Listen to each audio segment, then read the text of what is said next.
Day 6चा हा आहे second part. तर इथं आम्ही चाललो होतो घरी. ज्या कामासाठी गेलो होतो ते काम तर अजिबात झालं नाही. खूप म्हणजे असं चिडचिड झाली. जाऊ दे म्हटलं. आल्यानंतर मस्त गरमागरम चपात्या बनवल्या, भाजी बनवली आणि खाली आले दुकानात. दुकानात यायचं कारण पण असंच होतं की 2 ब्लाऊज अर्जंट होते, गिऱ्हाईकाचे द्यायचे होते.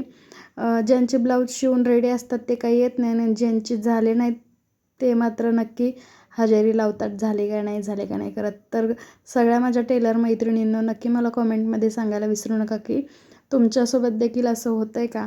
तर इथे माझं मस्त ब्लाऊज शिवायचं चाललं आहे. जसं व्हिडिओमध्ये दाखवते तसं एवढं फास्ट ब्लाऊज शिवलं असतं तर दिवसाला म्हणजे किती शिवलं असतं ना. तर इथे माझं ब्लाऊज रेडी झालं होतं, मी तुम्हाला दाखवते. मग ब्लाऊज शिवण्यापूर्वी एवढं सगळं तयारी करून घ्यावी लागते. तर इथे ब्लाऊज रेडी झालं होतं, पाहू शकता तुम्ही.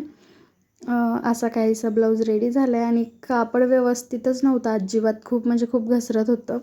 तर मी कस्टमरला म्हणले होते कापड पण लहान आहे आणि ब्लाऊज पण होणार नाही. तरी त्या म्हणतात होतं आहे तसं शिवा.